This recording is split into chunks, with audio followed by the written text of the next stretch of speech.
Morning. Hello. Morning. That cut off a bit quick. Good morning. Good morning. Oh, well, I've run out of time yesterday. I do apologise. Morning, all my weekend editing videos. Good morning. That's absolutely amazing, Tom. Although the grumpiest face I've ever pulled, and you stick me on an elf. Oh, I've got to take me off to Sam for saying it was all for a bit of fun on a Sunday morning. So thanks for that. You gave him the opportunity to not. Well, sort of said, would it be all right if we did something a bit of fun? Yeah, didn't yeah, of course.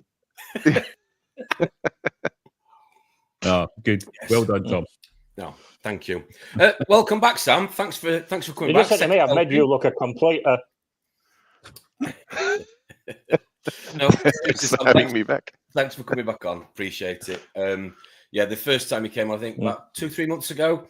I know a lot of questions. Yeah, 2-3 months ago, there were a lot of questions sort of around the Aussie lifestyle with reefing, which we're going to try and avoid this morning. Ask you something a little bit different, a little bit fresh. Sure.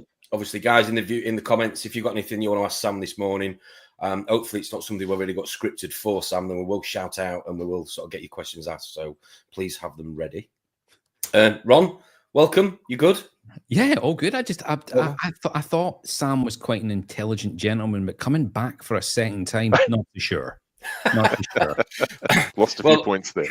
Not without technical difficulties, and it's fair to say, although I thought it was going to be me again this morning, it's actually Robert that's struggling with the technology.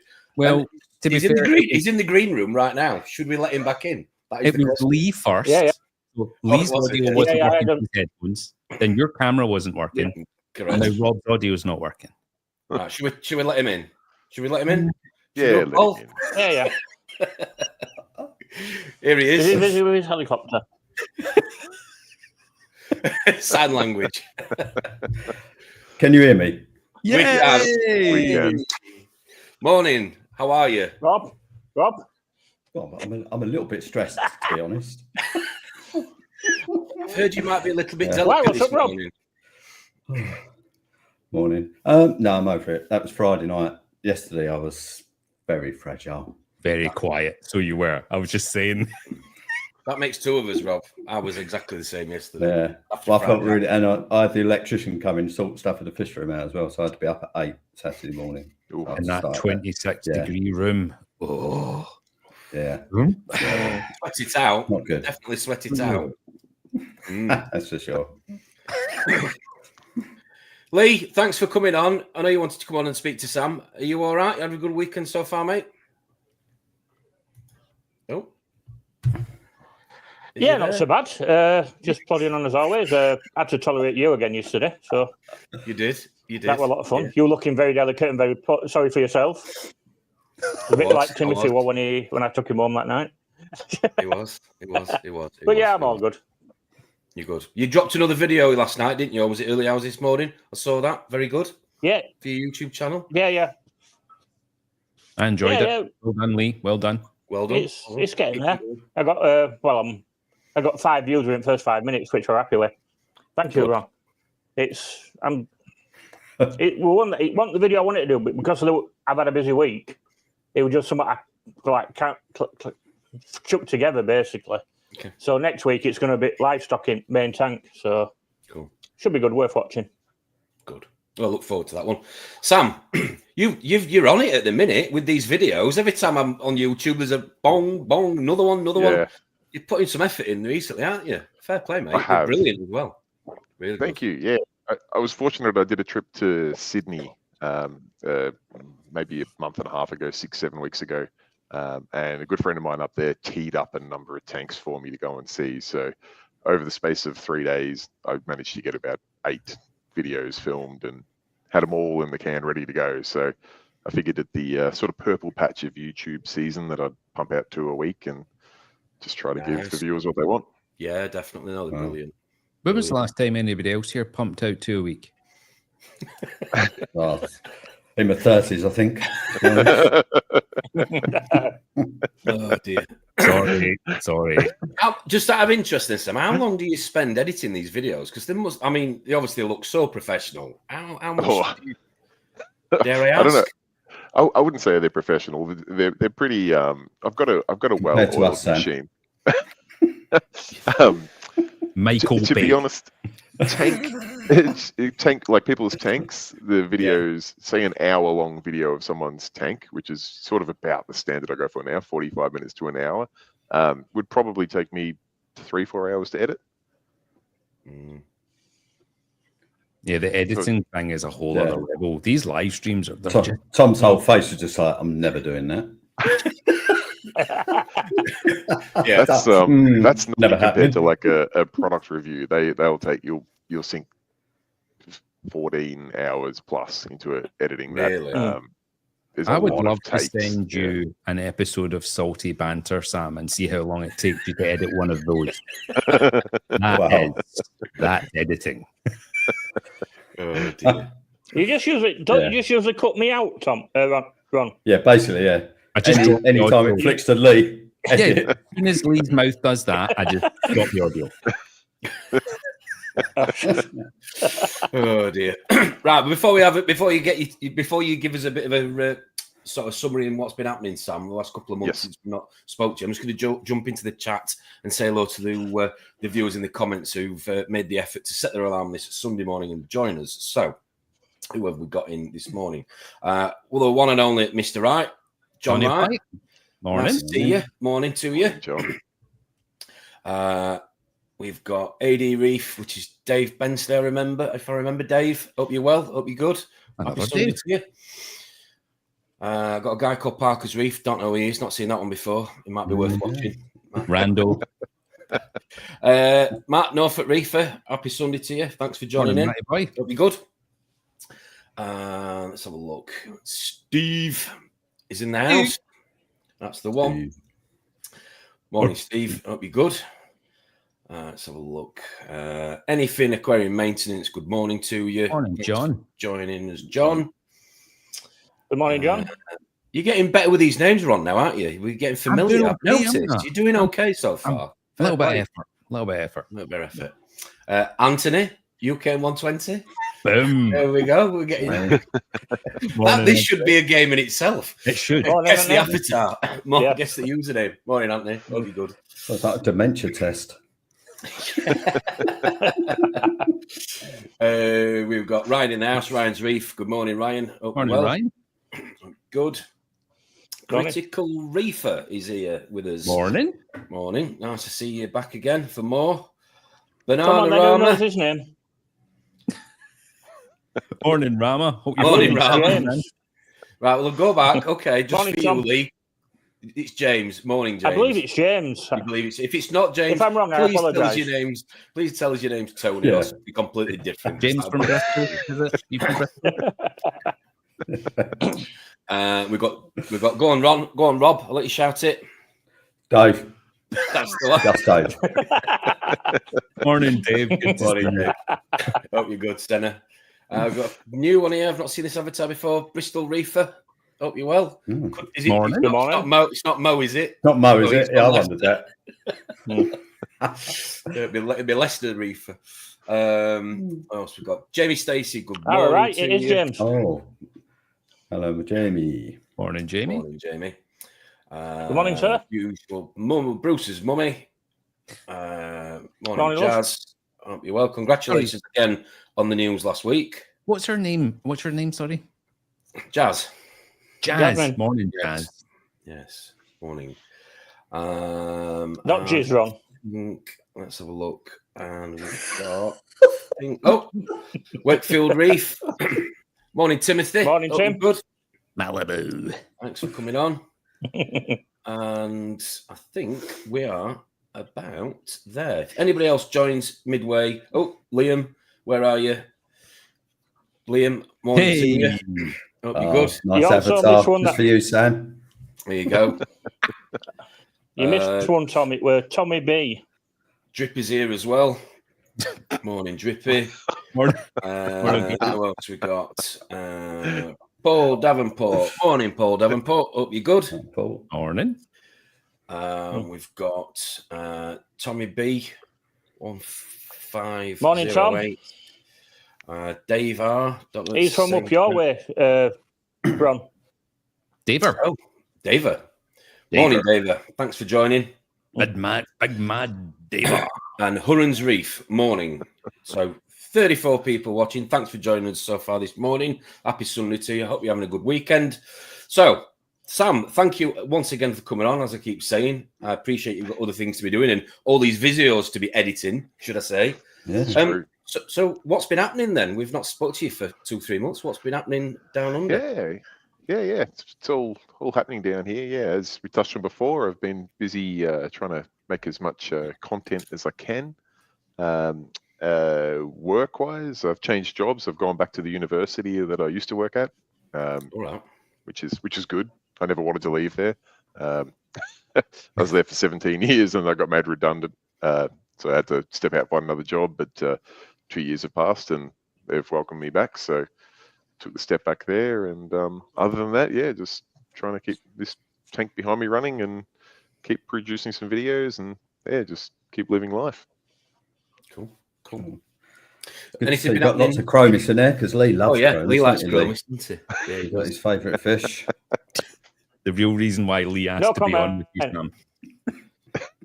Let's just have a quick look while we're on the subject. Yeah, how many are in there, Sam? To be honest, I wouldn't know. I think there's about 20. Too many. Nice.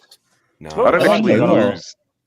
I don't lose chromis like other people. And I think because I have that many, I don't have the trouble with them picking each other off. I don't know why. They are super aggressive though. They will fight other fish, but they don't seem to kill each other. Do you ever get them laying eggs at all? Do they Yes. lay eggs? Any of them? Do they? I do, yeah. And it's not great for your SBS when they do that. They actually they bite the polyps off. They clear the flesh off so they can lay their eggs on it. So my big blue stag up here has a few nice white patches in it where they you can see them bury down in there and prepare to lay their eggs. And Do you they know, stick to the same spot though? Once they've cleared it, do they lay multiple egg batches at the same place, or they seem to stick to the same place? But Right. you can see how many there are in there, and they all pick a different spot. So you know, you end up with it's a lot of spots. a lot of chroma spots. Yeah. I'm lucky with mine. Mine laid them on the back wall of the tank, so I don't have that issue. Oh, very nice. But I've only got 2 breeding pairs out of 12. I don't know why that is, but yeah, just 2 lots. But no, okay. Good way to be.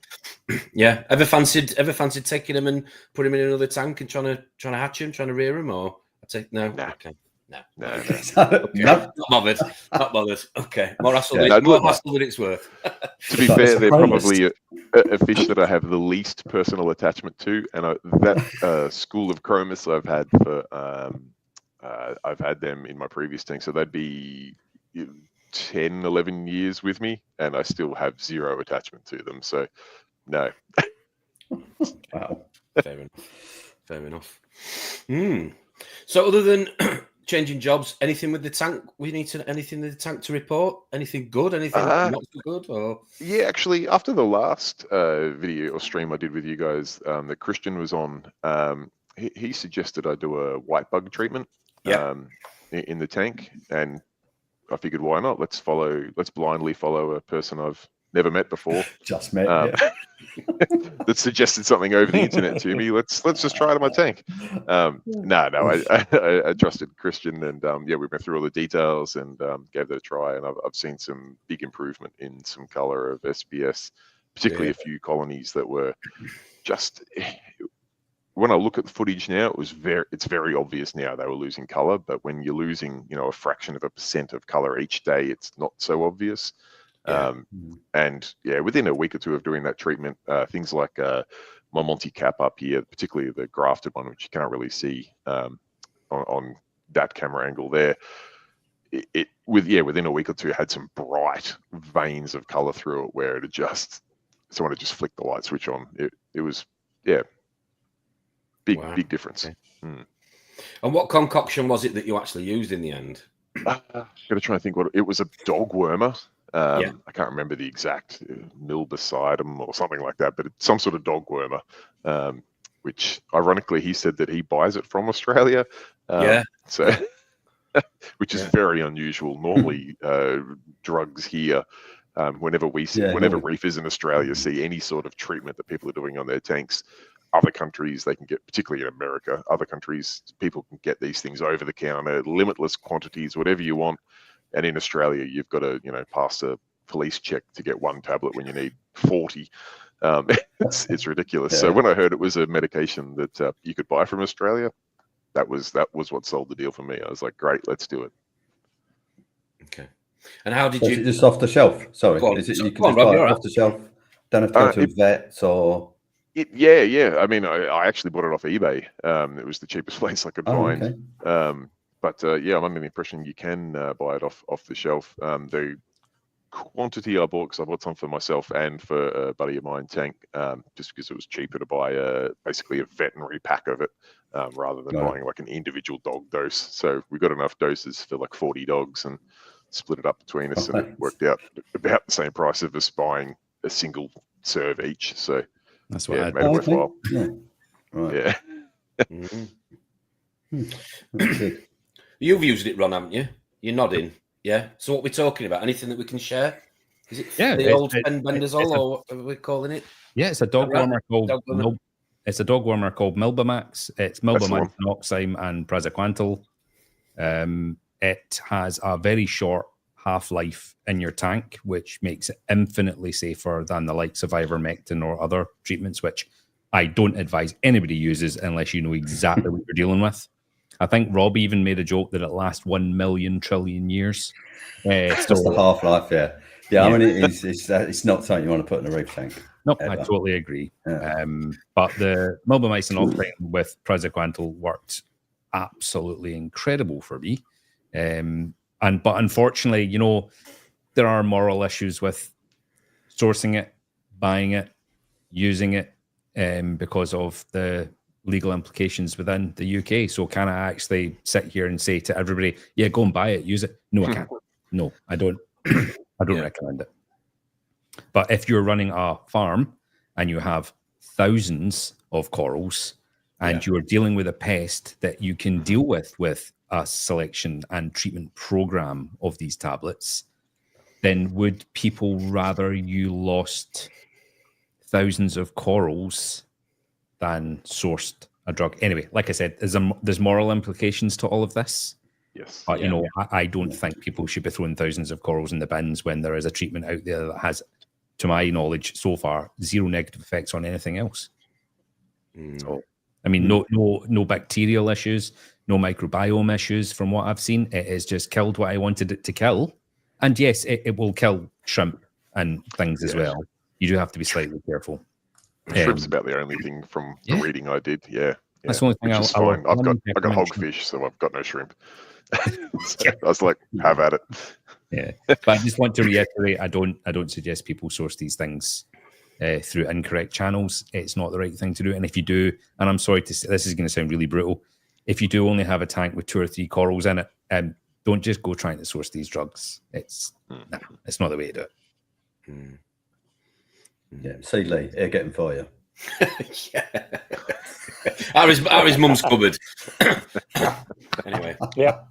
So how long was the dosage for, Sam? How many did you do it? Did you do it periodically or one dose? I did. I followed Christian's suggestion, which was 3 doses. I think it was dose 1 day, and then 7 days later, and then 14 days after the second dose. So kind of across the period of a month. Since then, ironically, after I did it, I read up a lot more on it, which is definitely not the way you should do things, but it is the way that this went. And since then, I found that it's maybe not quite as bleeding edge in some parts of the world as I thought it was. It's something that's been done quite a lot. And particularly in the States, they seem to do a bit over there. And there's people over there doing one single dosage and doing it very strong, and other people doing frequent micro dosing of it and all sorts of things. So it seems to be very forgiving, I guess, in the dosage. But yeah, the pattern I followed was day 1, day 8, day, when was it, 32 or something from there. That's why I've got it written down here actually, and even all the milligrams and doses that I used for my body of water. So week 1, week 2, and week 4. Yes. Turn UV and ozone off along with carbon for a minimum of 3 days, but by then it's gone anyway. Yes. So yeah, that's the one. You would have thought you would have thought down under with you Australians, no offence, having access to Great Barrier Reef, all these amazing corals, that you would have probably come across something like this before now. Would you have not thought? Or it's funny, the phrase white bug is not something that's spoken commonly here in Australia in reefing scenes. Yet when you jump on the, that good old internet and you search reef white bug, you're flooded with all of these stories and information. That being said, there has been people doing this treatment down here, but it's definitely not common. It's yeah, which the irony is that we can legally source the medication here. We don't have to jump hoops, which is the one and only time I know of a reef tank treatment where that's the case. So you'd imagine everyone would be doing it here, but no. Because I know Christian's got quite a strong opinion on the fact that in the UK, he believes the vast majority of people in the hobby will have got or had white bugs at some point. Would you think that's probably something that's going to catch on down under? Do you think with what you're doing? It's a funny thing because of Australia's coral restrictions, where we cannot import coral. So if you're a reefer in Australia, the only coral you should have in your tank is coral that's been sourced from Australia. So assuming these parasitic copepods or the white bugs don't exist in Australian waters, then it should never be an issue in our tanks. Unfortunately, it's not the way the world works, and sometimes through someone's tank a bit of coral finds its way from another part of the world, and that tank, someone gets a frag and it goes to another tank and it spreads from there. So it's probably one of those things that we're just a few years behind the curve. Go on, Lee. Can I just say, it's terrible the fact that you can only have what you've got in Australia, coral-wise. It's a shame you can't have imports. But after seeing all shop tours you do, my heart bleeds for you. The quality of stuff that you guys have access to is untrue. Admittedly, you pay $130 for a cleaner shrimp, but there's pros and cons, definitely. So, do you think you're over the worst of it then? You turn the corner, your tank's looking better, you're happy with it in general? Yeah, I mean, it's one of those things, you don't know what you don't have. So, yeah, could the coral be 30% brighter? Yeah, perhaps, maybe. And if there's some other silver bullet I can put in there to get it 30% brighter, then sure, I'll give it a try. If there's some good scientific evidence behind it, but no, it's progressing well. The tank's coming back to where it should be. The growth was always there. The color was a little bit muted though, and this definitely appears to have that back on the right track. Do you think it's something you're going to? Sorry, I was just going to ask you. Did you see the bugs? Go on, you first. Go on. Go on. Go on. No, you'll go. You'll go first. Sam, I was just going to ask. Oh, dear. I was just going to ask, did you physically see them when you treated the tank? Did you see well, that's... when you do a flatworm treatment and you can see them blast all around. Was it this like is that? The funny / embarrassing part of the story was Christian did just reach out personally and just said, look, you mentioned about you've lost a little bit of color in your corals. Have you considered doing this treatment? And I said, oh, look, yeah, thanks, but I haven't seen any white bugs. So I don't think that's the problem. And then he sent back a screenshot from a couple of my videos with some circles going, there's one there and there's one there. And I went, all right, yeah, fair enough. Okay. So, yeah, that was, like I said, it was good, but also slightly embarrassing. Yeah, he's got some eyes. He's got some eyes on him, that guy. Yeah. Yeah, it's amazing. I was just going to ask you, do you think it's something that you'll treat the tank again, maybe in a year's time, or do you think you'll wait and see if anything, I don't know, drops back off again in terms of colour? Yeah, it's something that I think I would try again in probably another 6-7 months' time. Just give it a dose. I will say, of those 3 dosages that I did, the first dose gave a very dramatic instant reaction from the corals. A couple of the big acros let out this huge slime reaction and had me a little panicky. But it appeared to be a good thing. It appeared to be them releasing and getting all of the white bugs and things off them. The second and third treatment, that it probably went down 80% each time. So I had a massive reaction the first dose. Second dose, maybe about 20% of that. And then the third dose, it was almost no reaction at all. So my plan is, I'll give it 6-7 months. I'll do another dose. If I see a big reaction again, I'll finish off the 3-part treatment. If I don't see a big reaction, I'll assume that it's okay and maybe save some of those pills and not do a second and third. But that's a plan at this stage. Ask me again in 6 or 7 months, it'll probably change, but we'll roll with that for now. I did a full 3 batch treatment again 6 months after my first treatment as well, just because I got video with my microscope of an adult holding eggs. Wow. Still not, I didn't find eggs on any surface, but I did find an adult with eggs. Wow. So I was like, right, well, there's a chance they lay eggs. I'm going to have to go again. But purely based on the fact that I'm running a very small but a farm coral system, it's not a tiny little reef tank. Yes. Cool. Ron, is there a particular question you want to ask Sam? I've just seen something in the comments. Do you want me to throw it up now? I would love you to throw that up, because I was planning on asking at some point today, maybe not on air. So I don't know if you're even aware of Reefy AF, Sam, and I wouldn't judge you if you ran the other way.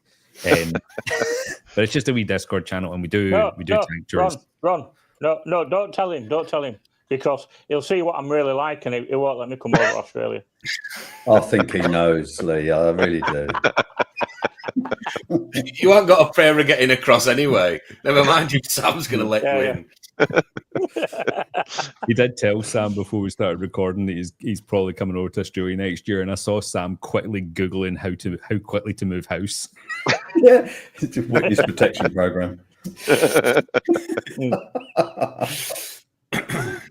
Yeah, so we do tank tours, and I'd love to do a tour of your system. That'd be great. Cool. Yeah, let's do it. We'll get it booked in. Magic. Good stuff. Brilliant. Right, we've got some questions for you then, Sam. Let's get into some of these Wrong. questions. Right, I'm going to go around. So we've got a couple of questions that we didn't really touch on last time you came on. So hopefully we're not going to be repeating ourselves too much. The first one is it's from Ron. So I'll let you read it out, Ron. I've typed it up for you. And this was one you texted me yesterday, if you can see that. Yeah, so obviously you are kind of like locked into only having what you have coral species wise. So when you started setting up your tank, did you just completely and utterly plan it around everything you could only source? Now, I'm not saying that there's a black market for corals over there, but obviously there is at some point. Yes. So do you only have Australian corals in your tank, and was that the plan? Yeah, good question. No, to be fair, that was never the plan. Not that I go out sourcing, corals that didn't originate in Australia, but they do become commonplace in the hobby here, and some are probably have a better excuse than others. But no, when planning my tank, there was very few corals that I had in mind that I went into to escape with. And in fact, if anything, setting up this tank behind me here, it was more corals that I knew I didn't want. And that's mainly from corals that did well in my previous tank. I didn't want to replicate that. If anyone had seen my previous tank, I had a massive big green stag that we call here in Australia. We call them Dallas. They're kind of like a barley slimer equivalent. And it was the showpiece of the tank, beautiful big green stag. And when planning this tank, everyone was saying, "Oh, so you're going to put some Dallas in there?" And I said, "No, absolutely not. Not spending tens of thousands of dollars and all this effort to shut one tank down, build a whole nother tank in exactly the same location, and then put the same corals back in there. It would be a pointless exercise. I want to try something different."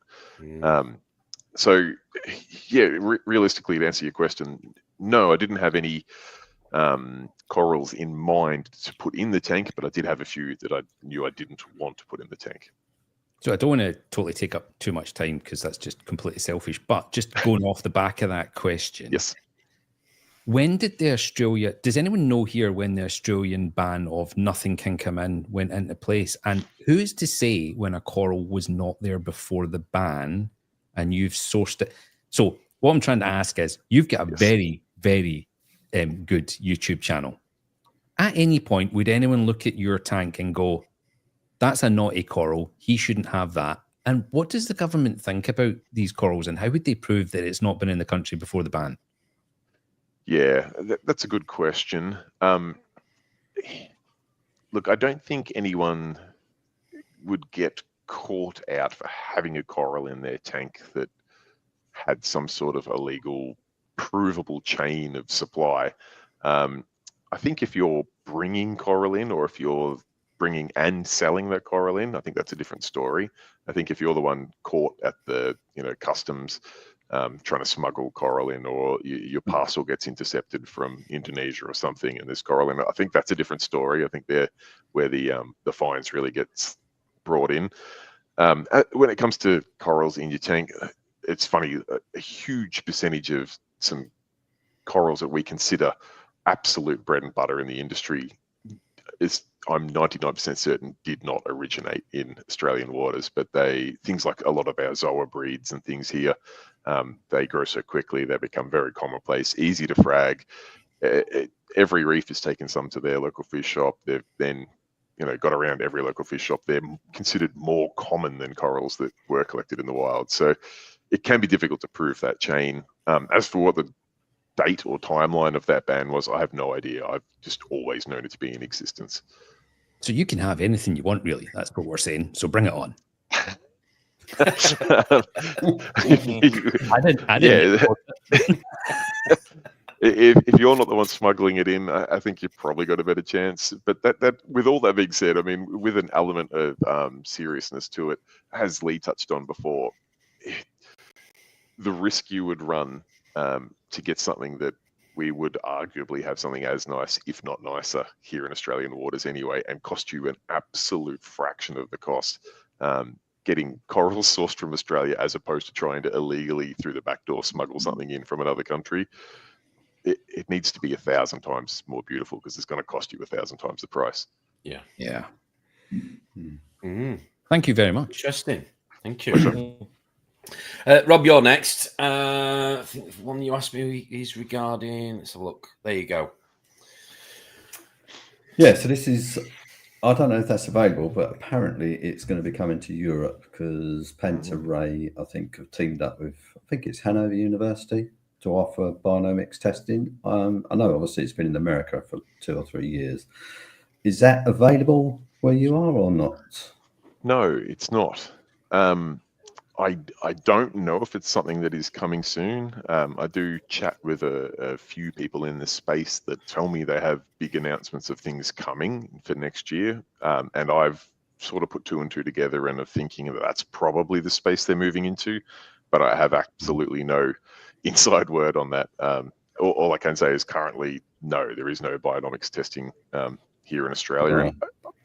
I actually don't. I assume you could do it. Like, I assume I could send a sample overseas. Before we had even ICP testing here, we were able to send our ICP samples off to, say, Triton in Germany and get them tested there. So I assume we could do the same thing for bionomics testing, but I don't know of anyone that's actually tried it here. Yeah, I was hoping we could send samples to the States, but they wouldn't accept. I don't know whether it's something. Yeah, I don't. Maybe it's a storage method they use. I don't know. But, yeah. I mean, what's your feeling on the bionomics testing? Do you think it's something that interests you, or you just go, that's another swathe of information that I know nothing about and what to do with? See, what's dangerous here is my opinion on this could be different from other people's, because I'm a data guy.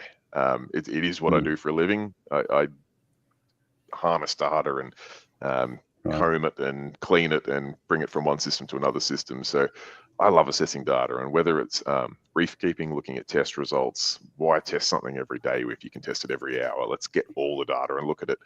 Even back to before I was in reef keeping, when I was in motorsport, I'd do a 6-second drag race, and I would have 200 channels of data that would sample 1,000 times a second, and I could then analyze that 6-second run for the next month, basically, in the office when I should have been doing other work, and having a look at, you know, when the clutch was slipping or cylinder 3 was running a bit hotter than the other cylinders, and all things like that. So I love data.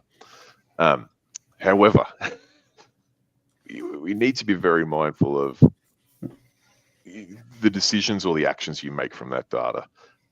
It's very easy to blindly look at data and make drastic decisions to your tank that you wouldn't have done if you didn't have that figure in front of you. That's always the risk. I think I'm with you, to be honest. Yeah, I like I said, I love data. I would be down for it. I'd test it as often as I could. But the actions I'd do in that might be another story. Yeah, I'd do it just out of interest, but I don't know if I'd act on the results. But I do that a lot with the ICPs as well. Yeah, same. Absolutely. Yeah. Yep. If I see the same result in an ICP or a trend of an ICP over 3, 4, 5, 6 tests, all right, you start to twist my arm. If I see it on 1 or 2, I'm not interested. Yeah, not bothered. Yeah, same. Yeah. It's potentially another headache you don't want, though, in this hobby, isn't it? Let's be honest, there's plenty of headaches. Never bought me that microscope. That changed my life for the worse. Although I did find put a microscope and a whole lot of soap after that, did you? Start seeing bugs on everything. There's Sam, good lad. Oh dear. Lee, over to you this one. All right, hello. Yeah, hello. Hello, right. You with us? He's watching his fish swim around for the last 10 minutes. Never seen him before. I forgot I'd bought that one. Forgot about that. I'm just waiting for someone to burst through his front door and face plant him into his laptop. Yeah. I've just noticed I've got a load of chromies in here. Moving on. So, Sam, I can't even read what I put now. Oh, nearly swore then. How do you think the hobby has changed over the years in the depth that you've been in this hobby and the length of it? Plus, what do you believe that the hobby holds for the future? I know stuff like your auto testers and such like are a big change. What else have you spotted? Yeah, look, I think maybe over the last 10 years is a big time frame, but over the last since probably COVID times, the price, at least here, I'm not sure what it's like for you guys over there, but prices here in Australia have just skyrocketed, and especially in the hobby. But Australia as a whole is going through what the media are claiming is a cost of living crisis, where just the price of everything, from your milk to your bread to your power to your town supplied water, to parking your car in the street, everything's gone up in cost astronomically. And I think reef keeping is at the absolute leading edge of that. Fish that used to cost, I don't know, like a $30 fish pre-COVID will now be a $90 fish. Prices have just escalated big time, and it has hurt the hobby quite a bit, where there's less people in the hobby, which makes it harder on local fish shops, makes it harder on distributors, makes it harder on wholesalers, and it then has some flow-on effects, which then makes it difficult for what sort of stock your local fish shop's going to carry, because there's a smaller select clientele that are purchasing from them, when previously there might be people setting up a basic beginner saltwater tank, where there's very few of those at the moment. So that's probably been the biggest change down here, is just that raw cost of everything, and that's something that I'm hoping will change. On maybe more of a positive note, I think probably the biggest thing that's changed, particularly here in Australia, and I say positive, although I'll start it off on a negative. There was a real threat or a fear there for a while that our wild coral collection was going to be completely cut off. That one political party could just completely take the licenses away and say, no, you're damaging the barrier reef. And because of that threat, there's been a huge emphasis, particularly from our coral collectors, on fragging corals, spawning corals, and everything to grow their stocks inland. And that's been a real positive outcome, to the point where now some of our coral collectors that have gone down that path are now working with governments to look at respawning or developing corals that have got more temperature resilience to repopulate parts of the barrier reef, and some real positive outcomes. Interesting. Very interesting. My question is a little bit boring, but before I go on to my question compared to the others, don't know that. Nice and queued up. Yes. Marine Josh would like to thank Sam Parker with giving me advice for the plumbing on my new cade. Saved me getting a large leak in the living room, which also saved my marriage. Oh, pleasure. Blimey. Glad I could save your marriage. I was going to say. I mean, we perform miracles here. What can I say? Already, then. Was it the salt creek method, Sam? Is that what you recommended? Potentially. I saw that on Lee's Lee's little bio there. It works. It's because It works. there's a fair few pipes in my cellar that aren't glued, and they all take mick out of it. So makes it easy to change it, which you do like to do every now and then. It does. Yeah.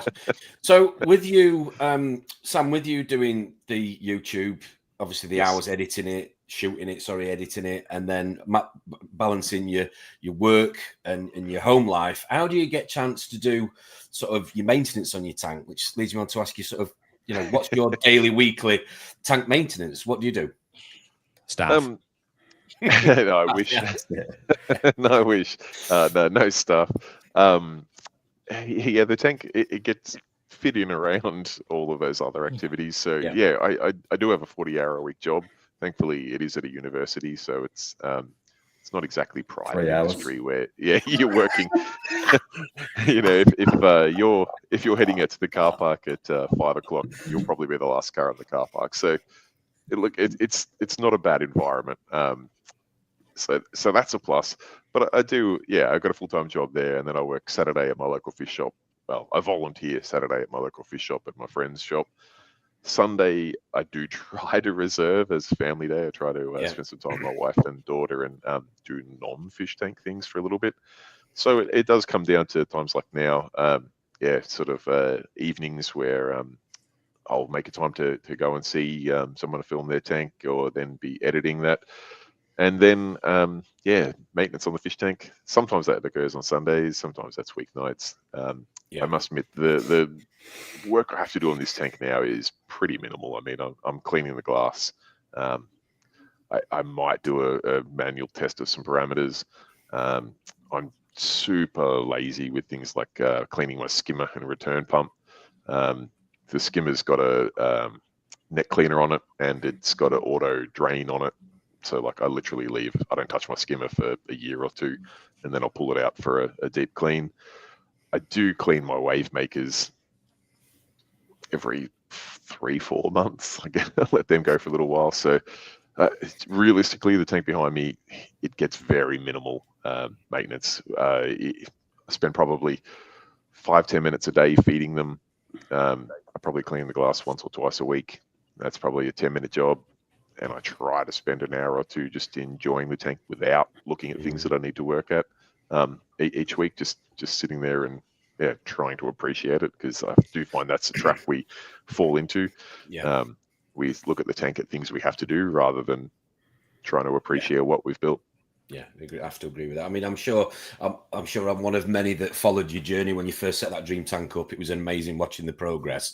And do you think now that you're sort of answering that, thank you, do you think that's now more a bit of a reflection on the time and effort and design and thought process through equipment you've used to allow you to have a tank as stunning as it is behind you with minimal sort of maintenance for it?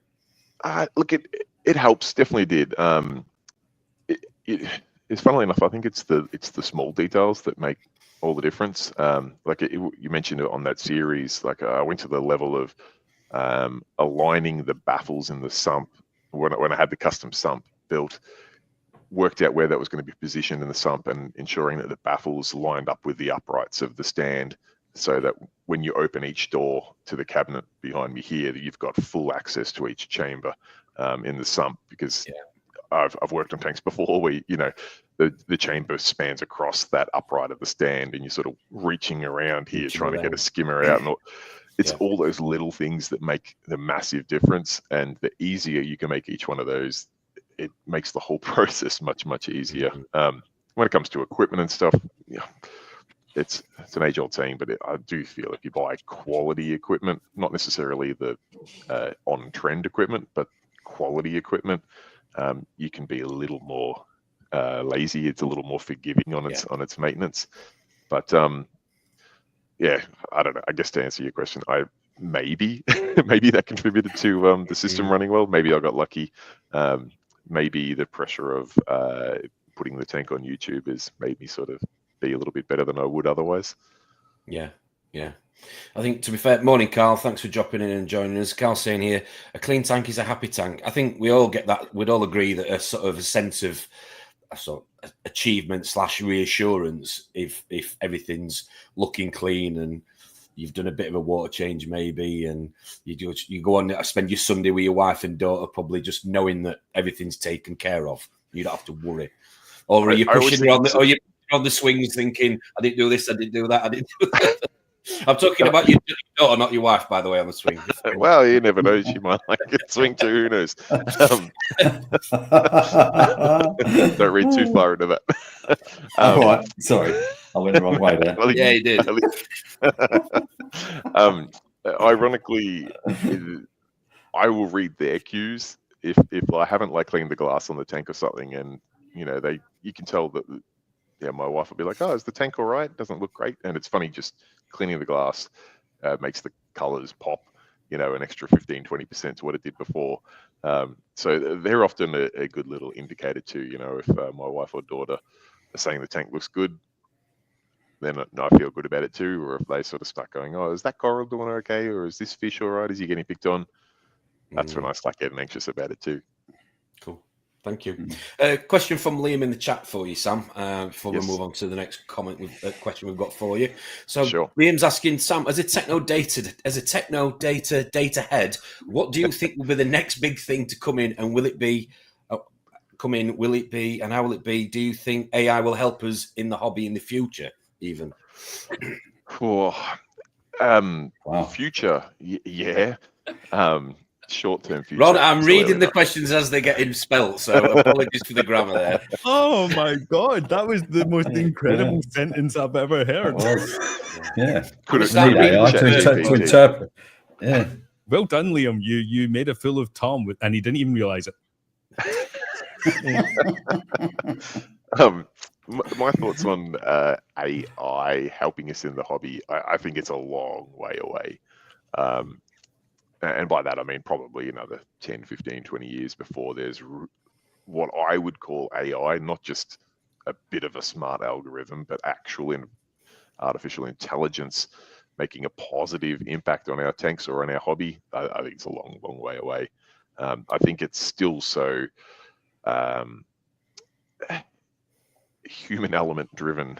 People often talk about how they can look at their tank and know something's off. And test parameters and then just confirm that when they see a calcium result or a phosphate result or whatever it may be. I just don't think our testing measurements are at the point where we could trust AI to run with that data for quite a while. It's just wrong too much. It is just it is wrong so often when I use it. So I've kind of stepped back from it a wee bit. I was starting to use it quite a lot, but nah. Yep, agreed. Okay, thanks for that. Right, next question we've got for you is back to Ron. So this is your question, Ron. Over to you. Yeah, I mean, Sam, can you read? I can. No, for those that are listening and not watching, sorry.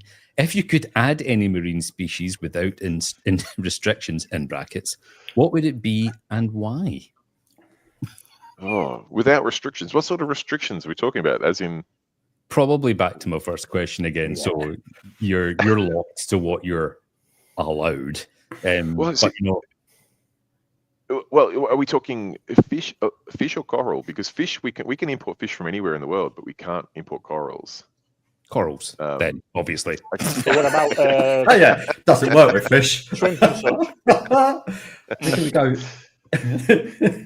Well, it is a funny point of difference because it does kind of often blow my mind that, yeah, we can take a fish, and the other part that makes it extra ironic is that we're not currently not allowed to import captive bred fish. We're only allowed to import wild caught fish. What? Yeah, don't ask me why. Apparently, it's something to do with diseases that could be in captive bred fish that somehow don't exist in wild fish.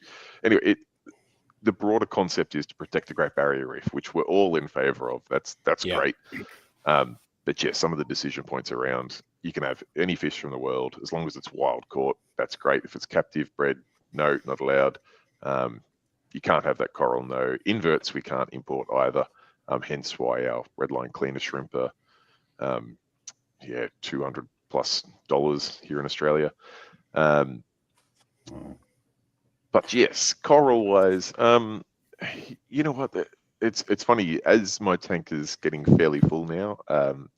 I have probably less and less desire for particular corals. When it was a bit more empty, you see all these gorgeous pictures and videos online, and you're like, "Yep, I've got to have that. I've got to have that. I've got to get this in my tank." Now, I'm still a sucker, particularly where we are here. I love wild caught SBS. We get such an abundance of them. They're so affordable. Every delivery, I mean, there's always some bread and butters that you've seen before. We always get strawberry shortcakes, always get this, always get that. But there's always at least 2 or 3 pieces that come out of a number of boxes that you've never seen before. And I struggle to find anything that gets me more excited in this hobby than that. A wild SBS, and it could just go brown and boring and be like the ugliest thing ever, but it might not. It could go Technicolor and melt your eyeballs. That's the thing I love. So no, there's probably not any coral at the moment that without restrictions I'd be desperate on. I will say that one I did want, if you'd asked me the question a couple of years ago, was the Space Invader Pectinia. And for better or worse, that is now relatively common in Australia. So yeah, I've got a decent piece of it now. Completely and utterly milk my time asking questions. So that tank behind you was your dream tank. How many years ago? It's been running for a bit over 4 years now. Okay, so what's next? Tank. It is just to enjoy the tank now. I do plan on getting another minimum 6 years out of this tank before really looking at changing it. Yeah. The plan when building this system was that it would be 10+ year lifespan. Okay. Do you reckon there'll be a reset at some point with all the growth? Lee, you want to jump in there? Yeah. Thank you, Sam. Just to add to Ron's question, what inverts would you like to have if you could have any? Oh, there's so many inverts I would like. Yeah. Things like harlequin shrimp, something we'd always love. I know they eat stars, but whenever people get Astrina star outbreaks here, everyone wants harlequin shrimp. I would love porcelain crabs. We can't get those here, and they would be so awesome. It's so annoying when we get bubble algae, and you jump online and everyone goes, get porcelain crabs. It'll fix it. Like, oh, great. Yeah, cool. They don't exist here. So yeah, and to be honest, there's so many more inverts that I'm not even familiar with because we don't see them here. But every now and then I see them in someone's tank journal online, and I'm like, oh, what is that snail or what is that shrimp? That's crazy. So yeah, there are shrimps and snails and crabs and things that I would love to add. Ron, back to second half of your question. Would there ever be a reboot? Yeah. No. So basically, your tank looks pretty dynamite at the moment. And, certain corals are going to start shading and invading each other and all the rest of it. Do you think at some point in this 10-year stretch, you're going to have to go down with a hammer? Potentially. I do like to let things go. There's very few coral in there that I'm really, really protective of. If in fact, there's not many in there that aren't touching another coral. So I do tend to let them go, and if something wins and the other one loses, so be it. It creates a skeleton and gives me somewhere to glue the next frag, the next bit of wild SBS onto, and we go again. So I do tend to let it go. I definitely do, and I currently do, but I will need to even more so moving forward, get a little bit more heavy-handed with, breaking some things back just to allow swim space for fish, and allow, a little bit of flow through. I will say before that white bug treatment, and the SBS was losing colors. My angel that I've had forever started eating my hammer garden, which he still is a little bit. I did get to the point where I was like, I'd be tempted in pulling the whole rockwork out, putting a new scape in, and starting with just some SBS frags again. Do you have a frag system, Sam, that you have like a kind of bank of corals? I mean, for me personally, I'm terrified of losing some species of corals now because I know I can't get them. I am. Yes. I might eventually stumble on one somewhere, but it's going to be really rare. So with the abundance of your corals where you are, do you have a little bit more of a kind of blasé attitude towards corals? I think I do now. I mean, I don't even have enough. This is the only tank I've got in the house now. I used to have 4 or 5 tanks running, and I've cut those back just so the time I have, I can focus on this one. And I would agree. I'm definitely more blasé on the coral now. I think having been around the hobby here in Australia for a while now, and getting that exposure, helping out at my buddy's local fish shop, there's very few corals that you've never get the opportunity to see again.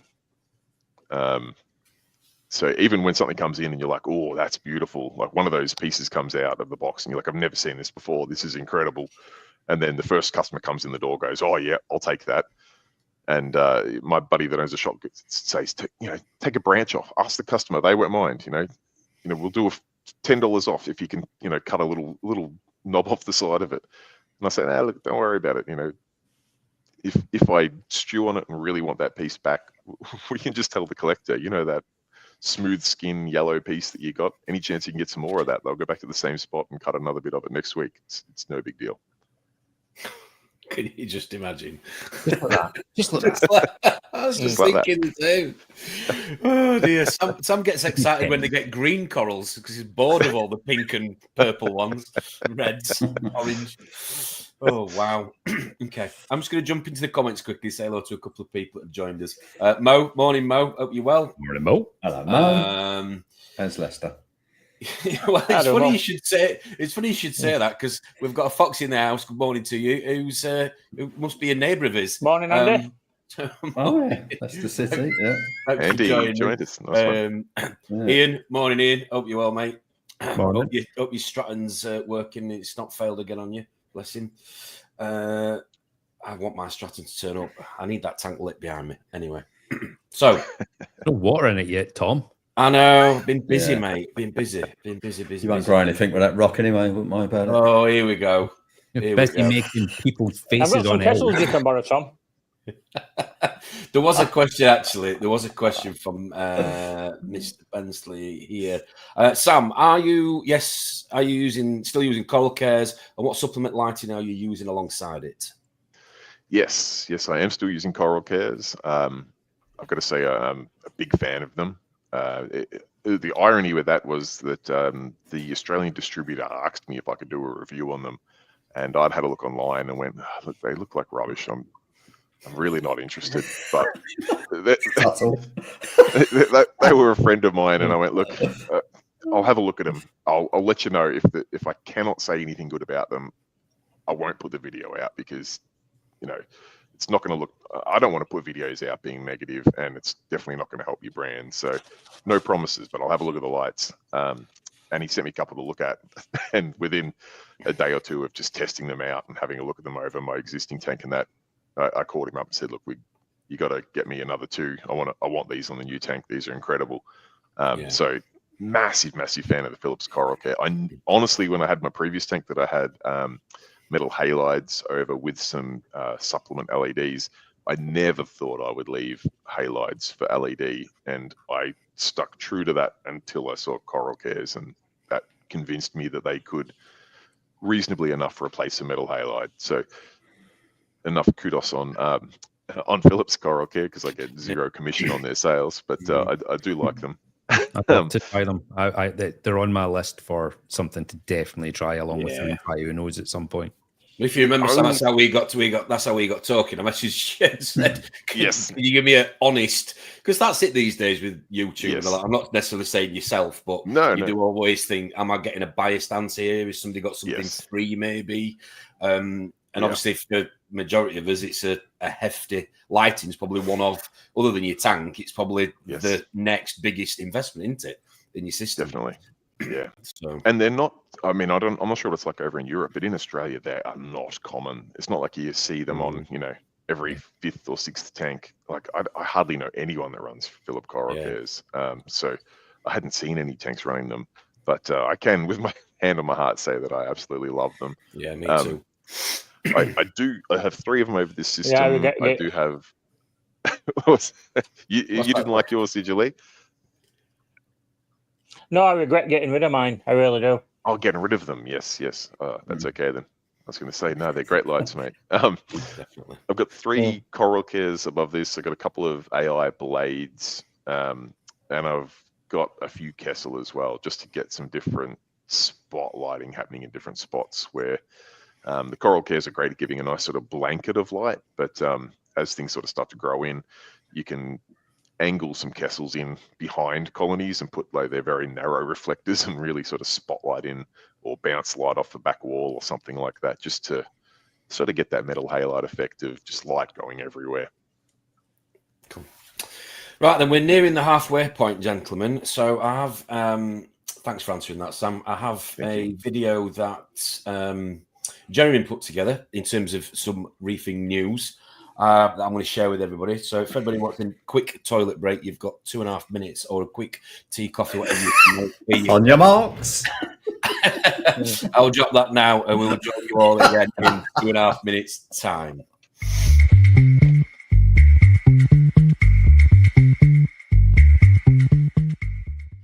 Welcome to Reef Keeping News. I'm Jeremy Gay. In the news this week, a petition has been formed to stop a proposed ban on the trade in wild-caught fish in Belgium.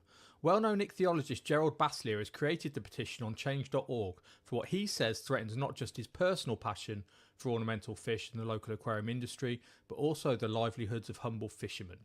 If you want to support the campaign, sign the petition at change.org or find out more on the Reef Keeping News website. DD The Aquarium Solution has launched a new auto top-off device called the Advanced ATO. It comes with an advanced optical sensor, a float sensor and a leak detector along with visual and audible alarms. It's priced at $99.99. TMC has launched a media reactor called Reef Bioreact 2.0. Reef Bioreact is a fluidized media reactor which moves the media by spinning it. There are 2 models of Reef Bioreact, the S and the M. The S comes with a 10-speed adjustable 500 litre per hour DC pump and uses 2 to 9 watts. The M comes with a 1000 litre per hour 3 to 10 watt DC pump. Both are suitable for pretty much any media which will fluidise, and they're priced at $129.99 and $149.99 respectively. BC UK has launched an oyster egg based liquid feed called Oyster Munch, which it says that due to the profile of the product, beneficial trace elements and the size of the eggs is perfect for corals, fish and invertebrates. Oyster Munch is manufactured in the UK and can be connected to an auto doser. It does not need refrigeration after opening and it's $24.99. Neptune Systems Trident MP is now here in the UK in number and being sent out to stores. Trident is part of Neptune Systems' Apex Aquarium Monitoring and Control ecosystem, with the original Trident testing for alkalinity, calcium and magnesium before being joined by the Trident MP, which tests for nitrate and phosphate. Trident MP is priced at $739.99. That's it from me this week on Reef Keeping News. Please follow me at Reef Keeping News on all the socials or visit reefkeepingnews.com. Thanks, Jeremy, for doing that for us. Appreciate that. And thanks again, Jeremy, for hosting last Friday. With Lee, we're back on. With Christian, Leonardo, and Sean. It was a good stream. So definitely worth catching up on that one if you haven't already done so. Right then, gentlemen, I think it's time for a game, don't you? Yay. Sounds good. Okay, so I'm going to put these in the private chat, so you should be able to see that, Sam, as to what the answers are as we go along. Okay. Sam, we're going to get the guests, so i.e. yourself, to be the person that sort of shouts out who gets the first answer correctly, if you don't mind, in the comments. And we need to keep a tally. We need to keep a tally of the pressure, score. Sam. Pressure. All right. Ron, my internet's good here in Australia. Ron, would you mind reminding people of the rules, if you don't mind? Yes. So the rules are, if anyone starts typing fish names before the picture goes up, you're disqualified. So don't be scumbags. All right? Don't be scumbags. Very strict. Anyway, what is the prize, Tom? That's you, Timothy. TMC pump. Yeah, well, the prize is one of the new T-shirts that have been rebranded, redone, and they are in the post, and as we speak, quite a lot of people have started to receive them. So yes, a new Reefers Network T-shirt. Some people have already won them. I haven't got. Yes, mine. well, it's been delivered by Every, and it's Christmas at the minute, as we know. So unfortunately, some of the parcel delivered. I'm still waiting for stuff from Black Friday. I might add that I ordered online. Yes, really. So yeah. Every have rebranded, by the way, just for the Christmas season. What? Yeah, they've rebranded. I always thought Black Friday was something to Robinson Crusoe. Anyway, moving on. Right, okay. So we're ready for the first one then, yes? Okay. So let's have a look.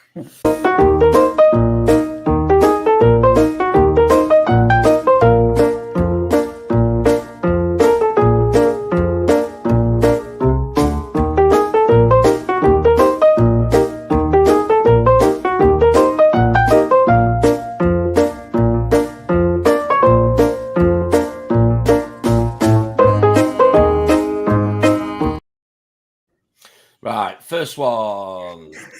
Go.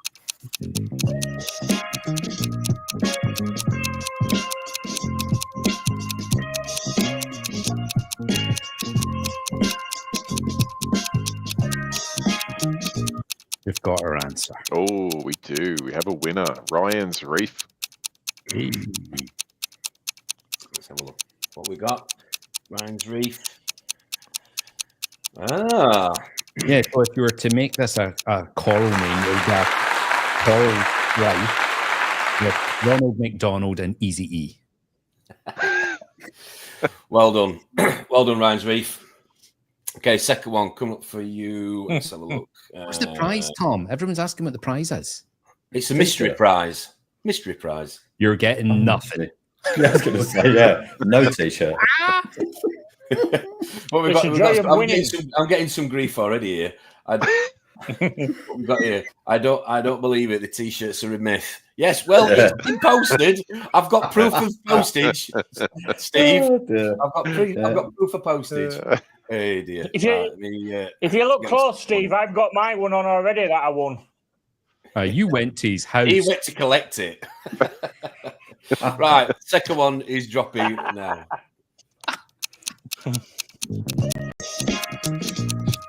Oh, if you were to go to a casino, maybe?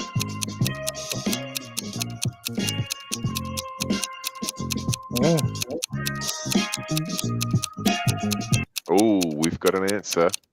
A lady in distress. Who are you calling it, Sam? Gill's Aquarium got the win there. Yeah. Gill's Aquarium. Where are we?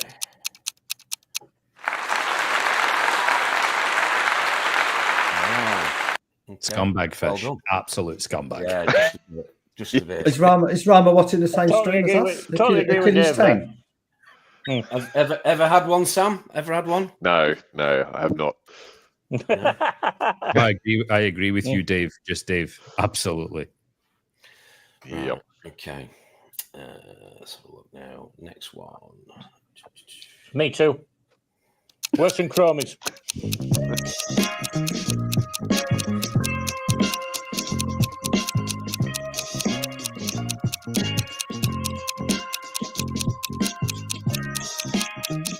Well, it's not a cardinal, is it? Oh, we've got a couple of answers in there. Let's have a look. I think our good friend Just Dave got in first. I think so.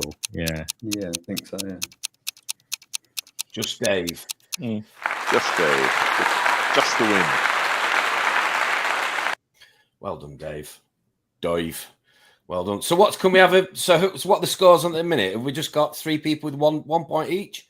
Yeah. So we've got Ryan, Liam, and Dave. Ryan, Liam, and Dave. Right. Okay. Liam, you can't have 2 T-shirts. You're not allowed. No, I'm just joking. Of course you can. Right. Next one. That's gonna have one. You get neither. Go. Come on, Ron. Easy one. It just looks like somebody's skydiving.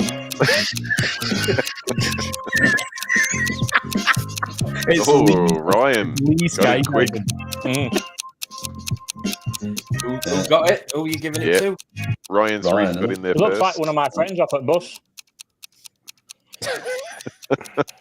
Ryan's Reef.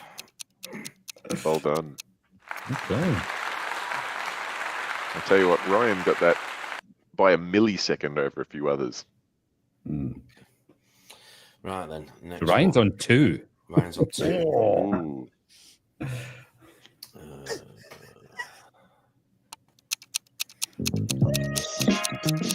Easy. Yes, who can type the quickest? Me rename this Rob's Lego Fish. Norfolk Reefer got in first. Norfolk Reefer. Yeah. Yes. Well done, Norfolk Reefer. Ryan's Well Reef. done, Matt. Ryan's Reef was quicker. What? Oh, did I? Oh. Who are we going with, Sam? You get the last say. You're the guest. Oh, yeah. Who are you giving the point Yeah. to? No, sorry, my apologies. Ryan's Reef did get in first. Right, okay. I'm just so used to how angry these people get, Sam. I did warn you. No, it's all good. I was trying to keep my eyes on the comments, but yeah, there was a flood at once. Right then, next one. Here we go. Where are we?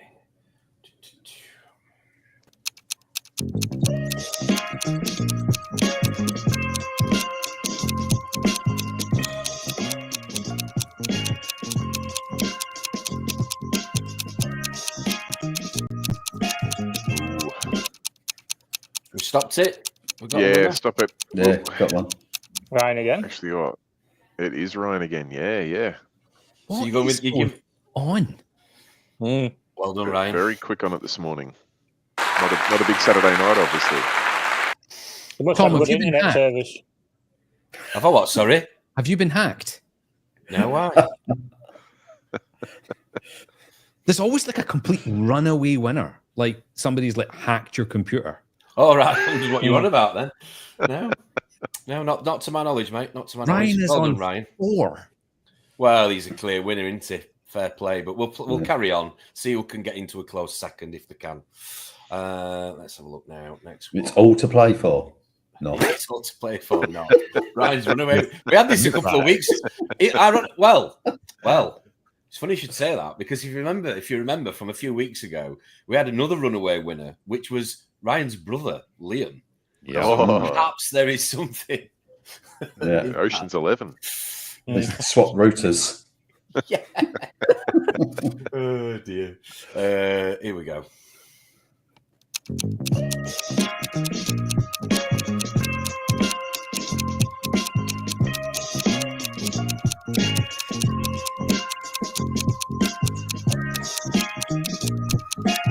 Oh, you guessed it. Wow. You guessed it. It's all to play for, and Ryan's locked in another point. Yeah. Oh dear. Well done, Ryan. Well done. Oh dear me. 5. Yeah. Literally Yeah. nobody else can win now. That's it. That's it. Well, Go. we'll see. We'll just finish it off. There's only 3 left. Yeah. You've got to finish it off, haven't you? Finish it off.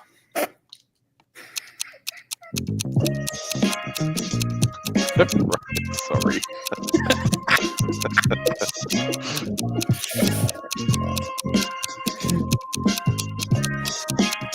Scumbag. This is not fun. Oh dear. When you're on, you're on. When you're on form, you're on form. Well done, Ryan. Reef. Yes, of course. Well done, Ryan. I'm only joking. Well done. Well done. Yeah. Well done. Well done. I think the prize might be a bomb. Ryan is Thomas misses. No, it's not. No, it's not. It's not. Right. 2 more. Let's just see if anybody else other than Ryan can get one right. Get there quicker, should I say. Here's an easy one for you.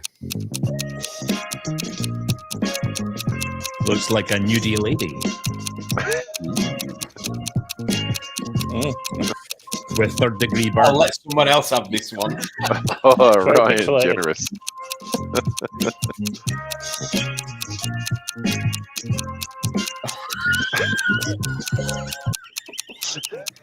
I'm ignoring it. I'll give you all the tip. It's not a yellow tang.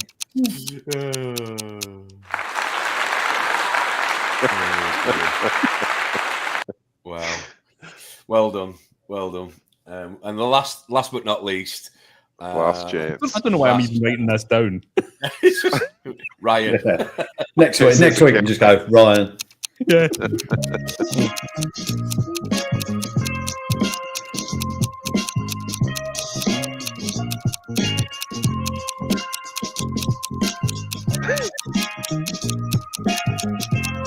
Oh, come on, Rama. Come on, Rama. Hey. Hey, Marine Josh, another winner. Well done, Marine Josh. Okay. Runaway winner today. Runaway winner. With 6 points is Ryan. Liam got 1, Dave got 1, and Marine Josh got Well done, 2. Ryan. Well done, Ryan. Well Thanks done. for playing. The Thanks, bomb Sam. will be with you shortly. Pleasure.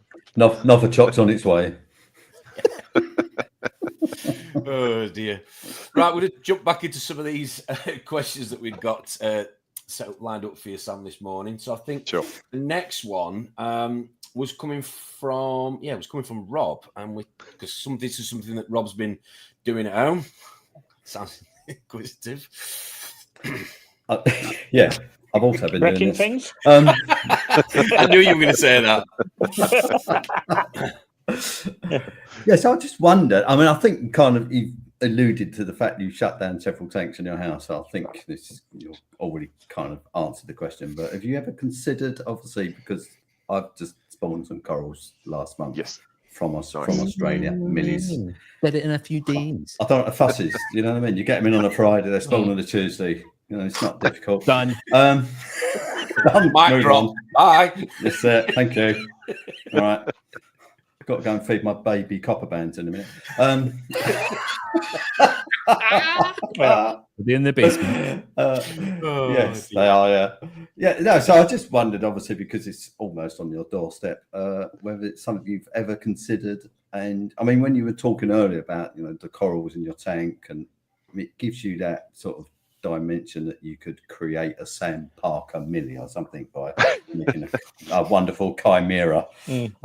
Yeah, I just wondered if there's anything you consider or interest you're just like, no.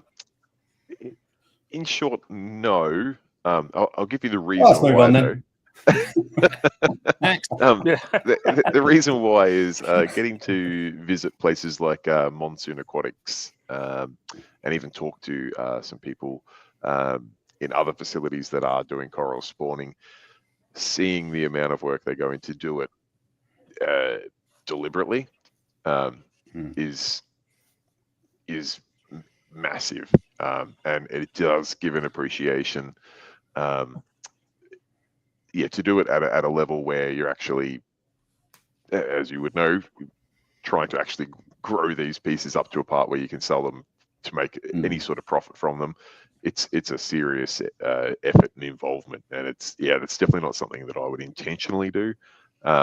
That being said, my tank did about 2 weeks ago. I came out in the morning, and there had been a coral spawn in there. Right. The tank was all milky and whatnot, but just give it a big water change. filter it out. That was almost at the same time as the barrier reef itself went then. Yeah, Do it's you know actually what date that was? crazy. That's it's mental. 26th November-ish. pretty common occurrence down here. In fact, a lot of the wholesalers will actually hold off shipping their coral to the local fish shops during that week or two, because quite often they'll spawn in the bag, and then by the time if they spawn in the bag, they're dead, because they just pollute the water. So it's sometimes a wholesaler will ship their coral, and then they'll come in the next day and they'll find their holding systems have spawned. They'll call up the local fish shop and be like, get your delivery as quickly as you can, because our system spawned, so chances are your 20 boxes of coral with 400 bags in there might be full of milk. Yeah, it's not going to be pretty. Yeah. No. Jizzy bag. Yeah, it stinks. So in short, no, I don't have the It takes a lot of time. Yeah. I appreciate those who do it, and I'm super intrigued by it, but sometimes you got to know your limits, and that's one that I'm happy to say is probably outside of mine. Is it something, Sam, that shops are getting more involved in now, do you think? Are you seeing it, are people experimenting a little bit in the background with it at the minute, or is it? I don't think so, no. Okay. Shops down here are just at the point of maybe like fragging stuff. Whether that's a good thing or a bad thing, I'm not sure. I know, particularly when we talk about like those wild collected SBS colonies that we get down here. Whenever I do a video and show sort of those coming out of the bag, American viewers are gobsmacked, because over there that colony would be cut into 40 or 60 pieces, and everyone would get a tic tac of coral. So I know in other parts of the world it's much more common, where over here that's pretty uncommon at a local fish shop. Cutting something up that's already been sent to them. So the leap to actual spawning in captivity at a local fish shop, no. We definitely leave that for places like Monsoon to do and manage, and they'll sell us the produce, and we'll leave it in their expert hands. Rob, Marine Josh is just asking on that question you've given to Sam. He said that spawning SPS corals in home aquariums is difficult due to the need for precise conditions. What would you say to that? You got anything to say on that? Yes, it is.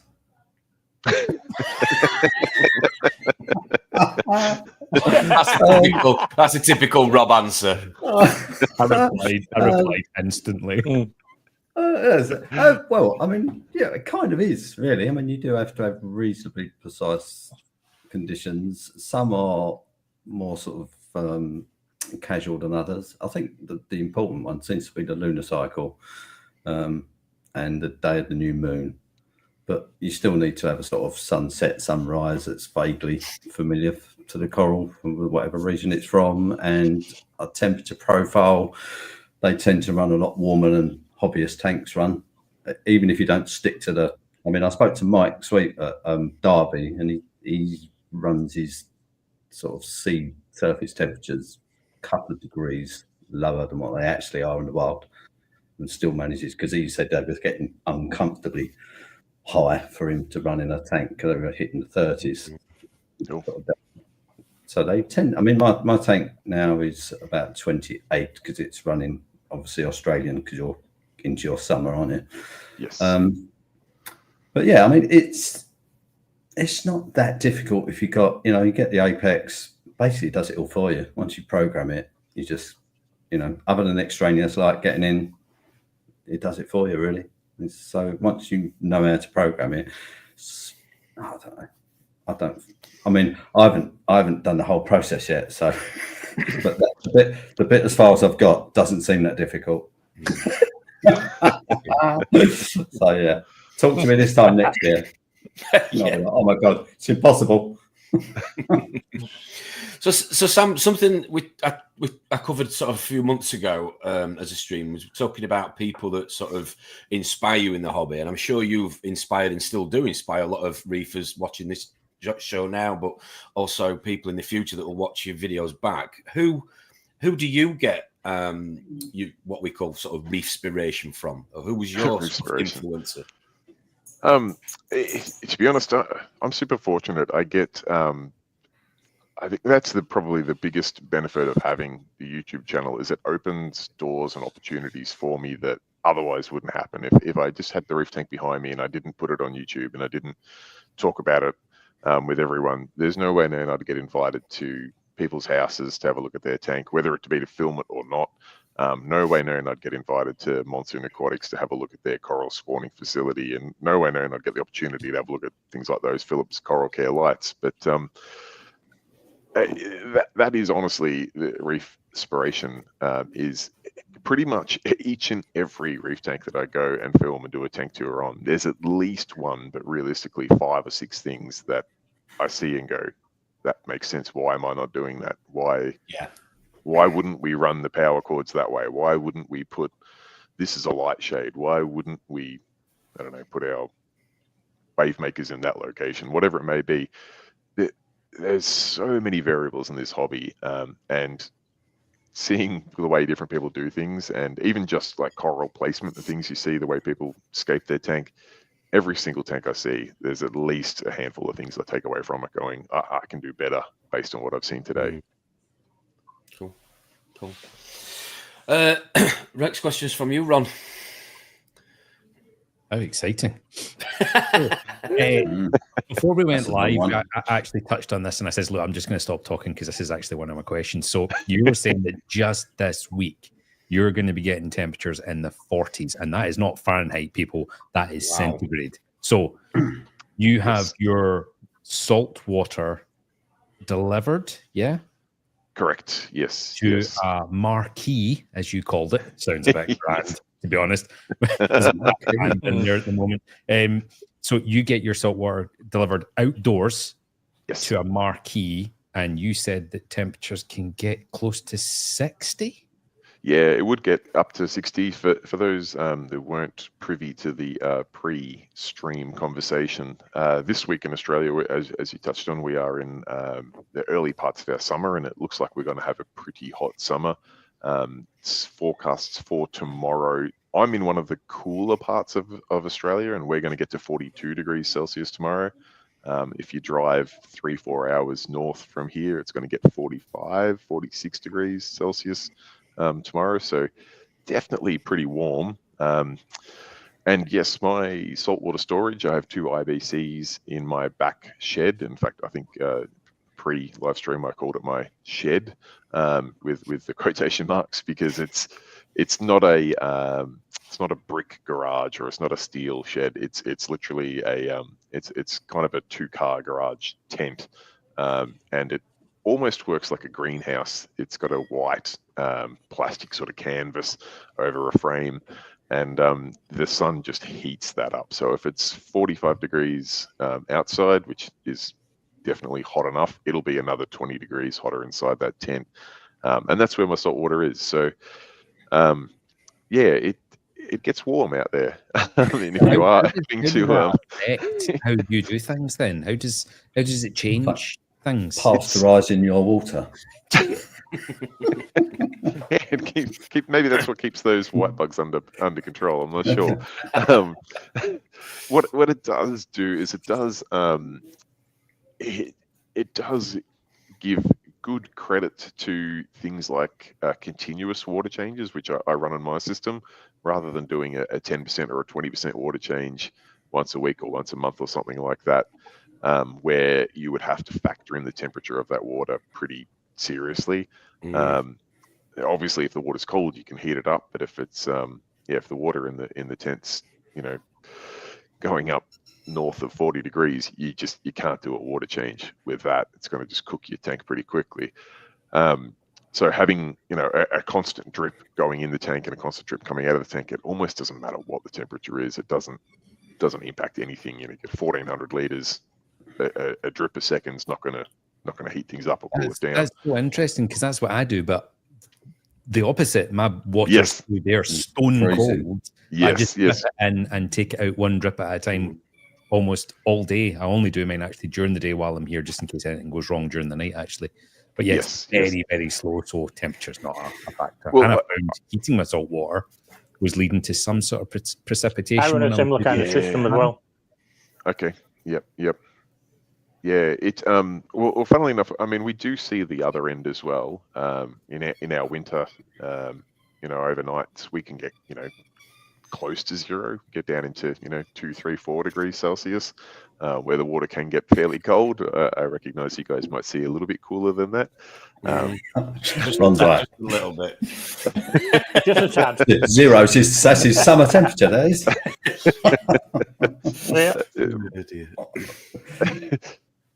Well, I'm also laughing at Rob's dog.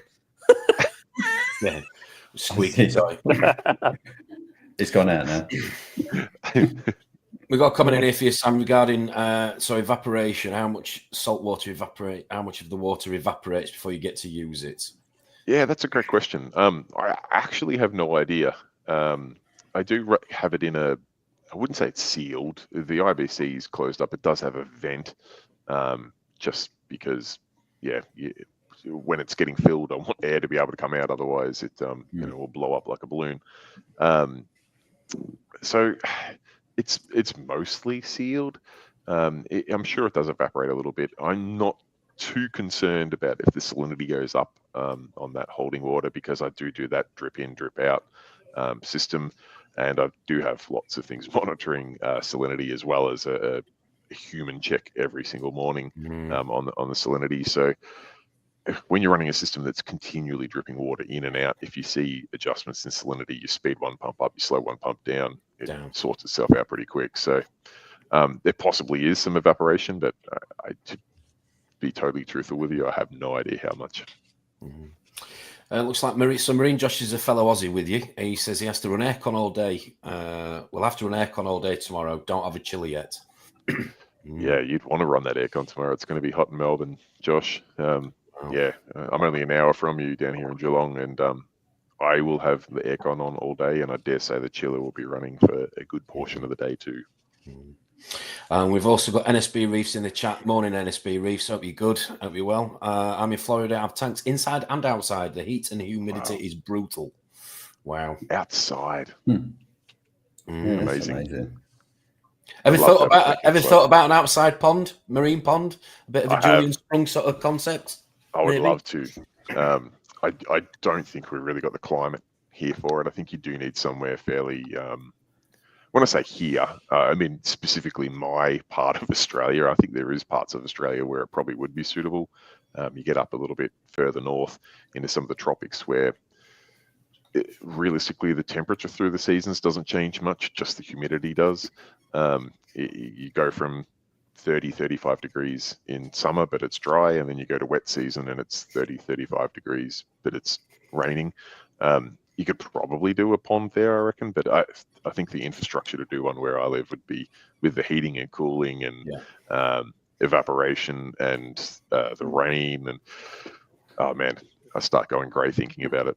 You just have a Aptasia pond. That'd be what you end up with. Yeah, probably. Yeah. Some stripies would probably survive in it. Yeah. Stripies would love it. Yeah. Okay, great. Rob, you next regarding your okay. Yeah. Oh yeah. So this is just because I've had a nightmare with mine in the last week. Mine blew up. Oh no. Yeah. So I run a 3 kilowatt battery backup, like auto switches. We don't have a lot of power cuts, to be honest. I don't where I live anyway. But I just test it every now and then. Probably every 2 or 3 weeks. I'll just flick the breaker, make sure it switches over. This particular day, switched the breaker, blew up, killed all the sockets. All the sockets which I powered because they're all the important sockets were now dead. And it just turned into a bit of a nightmare. Wow. So I just wondered. Yeah, exactly. Yeah. So I've literally just put a Victron unit back on yesterday morning. So I just wondered, I'm pretty sure you've got full battery backup. I don't know if it's for your house or your tank, but it is just the tank. Check it. Right, it is. Yeah. So I run a Victron Multi-Plus as well. Right. So when I put this tank in, I had my electrician run the circuits behind this tank on their own isolated circuit, just because I didn't want anything else affecting the tank. And then I took the opportunity then, if it's got its own isolated circuit, let's put a battery backup on it. And yeah, the Victron for where I was the most cost effective, which I won't say it was cheap, but it was cheaper than the alternatives. I don't test it every 2, 3, 4 weeks like you do, but we have power outages enough for me to feel confident that it's going to work. We probably lose power, I don't know, not for long, I will say, maybe like a 10-minute power outage, probably once every 2 to 3 months. So the rest of the house goes dark and the tank keeps running like nothing's wrong. So I get frequent reminders enough that it's working. Yeah, it's like smug feeling, isn't it? Yeah. That's it. Yeah. So have you got solar as well? You got panels or not? Yes, definitely have solar as well. Right. Yeah. Mind you, the solar is not connected to that battery backup at all. The solar, well, I shouldn't say not at all. The solar will offset the tank usage, but if the power goes out, my solar panels will not charge that battery backup. They are on separate circuits. Right. Okay. Right. Lee, have you got anything set up for your tank? Battery backup? Just as usual, Ecotech ones, to be honest. It's somewhat on the to-do list. After seeing Rob when he first set his up, I'm going to do the same thing, but it's as I say, it's on the to-do list yet. Because you are the tech wizard, so what would your plans be on your system? I like how you're agreeing with what I'm calling it. Yeah, I am the tech wizard. Well, use my hat. I do my best. That's it. Let's see how big your sleeves are. Lee, I've got just the thing for you. Next weekend, I've got a video dropping on a battery backup that's plug and play for you, mate. So there's a little hook for you. I was going to say that because I remember seeing an advert for it. Yeah, that's it. So I'm looking forward to seeing that, but yeah, how big is that unit then, Sam? Is it? It can be. It's scalable, so you can back up the whole house with it if you want. Right. The one I got. Something Tom could put in a box on his shelf. Yeah. Next to the Trident before somebody comments. Yeah.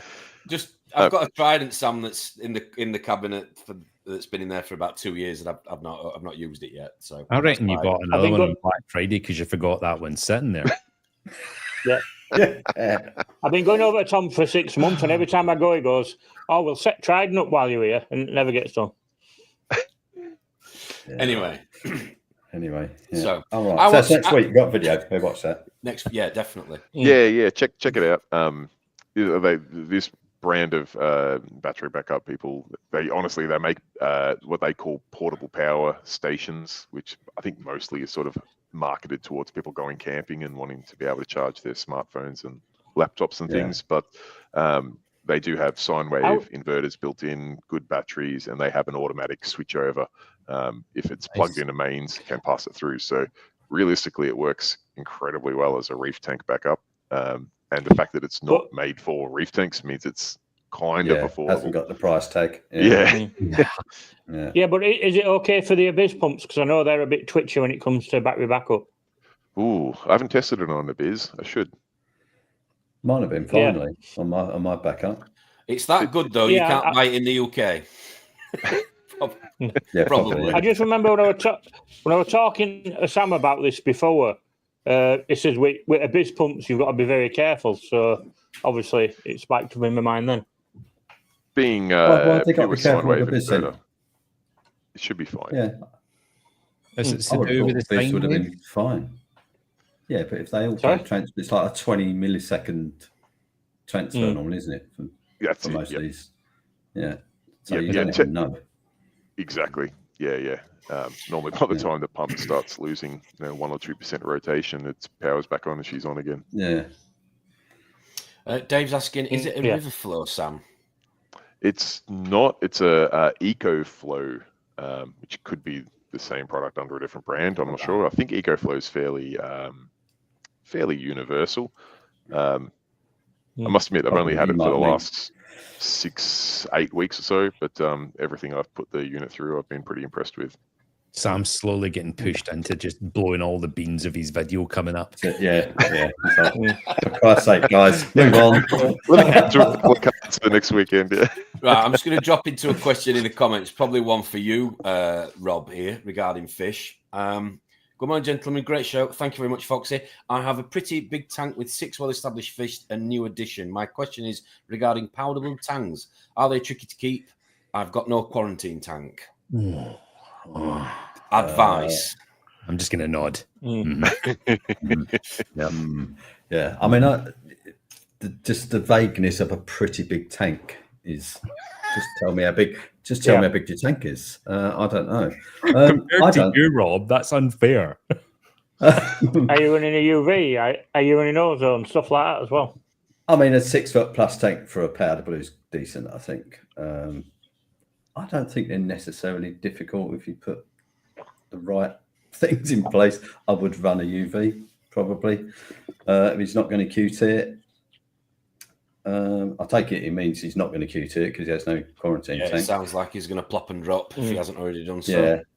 Yeah. I mean, you know, they're like other tanks, aren't they? There you go. Bit prone to UV. Yeah, 6 foot tank with a UV. Yeah. If you get some good one, small one. Yeah. What's the flow rate? What pump using on that? How big a UV is? Seriously. Yeah. Jesus. If you're going further down the rabbit hole. Yeah. Yeah. So I don't think I mean, they can be quite aggressive as well. That's the other thing with them. So I don't know what the other 6 fish you got in your tank are, but yeah, they are finicky fish. Bring it home, put it down the toilet, move on. Yeah, I mean, you got a powder blue, Ron. Get one. Yep. Get a fat one that's feeding really well. Mine's in with an Achilles. It's in with a soul hole. You know, I mean, my powder blue. The worst thing about my powder blue is it loves eating gonnies. It absolutely does. Really? So yeah. Wow. Yeah. So that's the worst thing about him. But temperament-wise, he's always been good. Yeah. I mean, they're lovely fish. Yeah. So yeah. I've been offered a really small one. If I didn't have the hybrid, I'd love one in mine. Yeah, but the same colour as your Chromis, Lee. You don't need them, mate. I've got a hybrid powder blue anyway. So what we're saying, Rob, is we think Foxy should be all right with the size tank and a UV. Yeah. Yeah, I think so. Yeah, go for it. If that's what he wants, then yeah, try it. So thanks for answering that. I've got to read this question out because it's just entertaining. He's back. If you were in charge of making a Chippendale calendar for charity, who on the panel would you choose to boost the sales? What the hell? I did actually answer it in the questions too, or in the comments. Oh, right. Okay. Oh, thank you very much, sir. Brilliant. Oh, dear. I vote for Lee. I vote for Lee as well. I was thinking about Lee, and then I thought about the new T-shirts and thought, that was too good of a. Yeah, we should get. Just Lee, just the T-shirt. That's it. I'll get some vest sorted. So just before we move on to some other questions I've got, I'm conscious of time now. We're on to 15, nearly 20 minutes left. So I just wanted to know. So you're saying that everything's sort of settled. You're happy with it. There's not much maintenance needed. So what now when you sit back or stand back and observe and enjoy your tank? What's the favourite bit? What's the favourite bit? Say like the left-hand corner.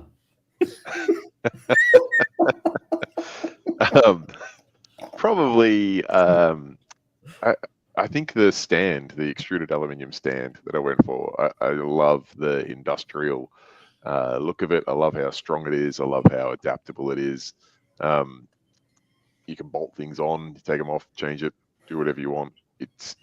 And the fact it doesn't rust, doesn't swell, doesn't rot.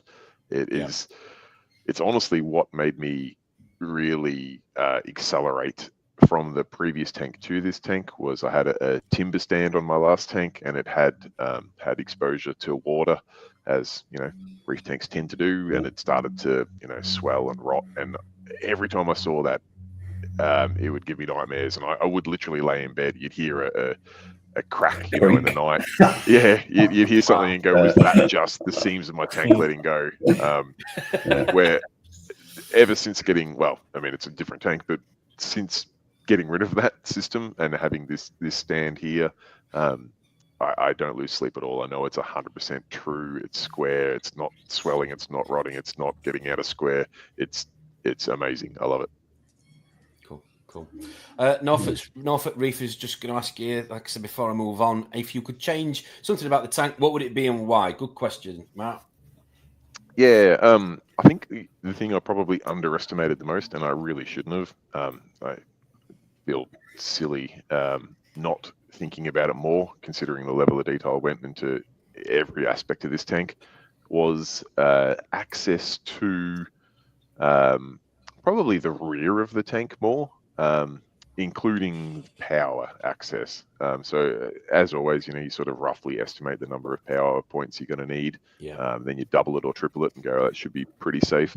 And you always end up needing more. So then when you're plugging in a new wave maker in, and I'm trying to run a cord from the back of corner of that side to the back corner there, and I'm on stools or on a platform and draping lead cords over, and then trying to fish a PowerPoint down with the tongs and grab it to plug it in.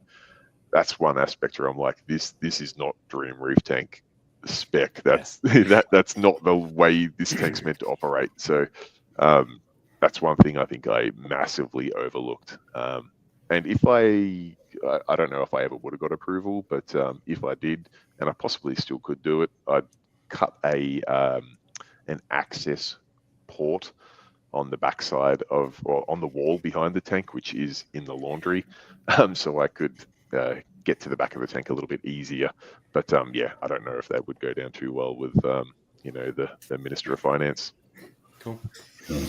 Minister of Finance. I like that title. Very good. Okay.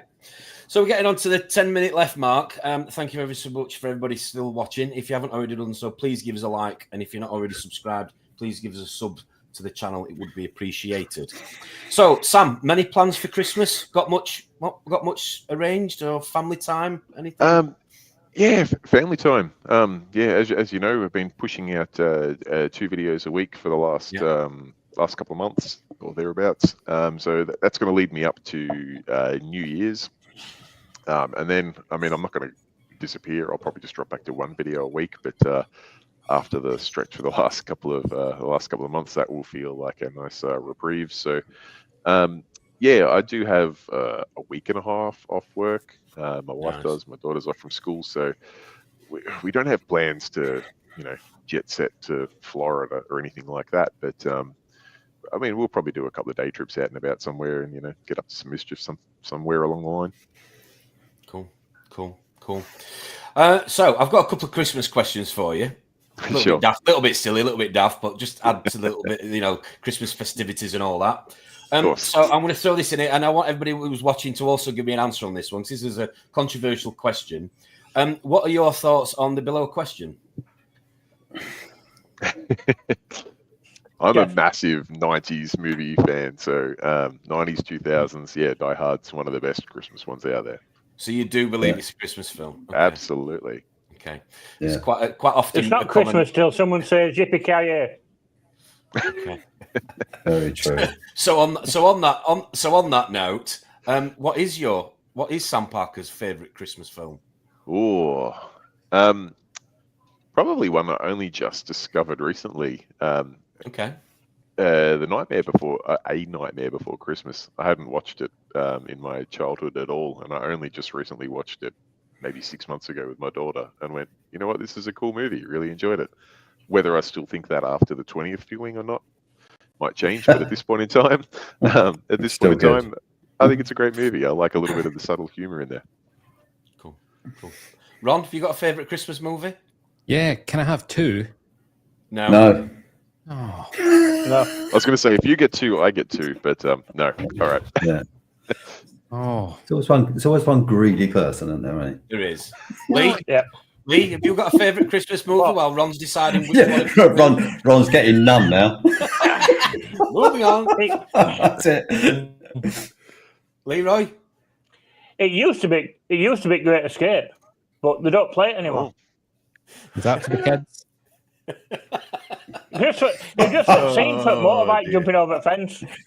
It used to be on every Christmas, and I used to sit and watch it with my dad every year. Because my dad don't like Nazis for some reason. I don't know why.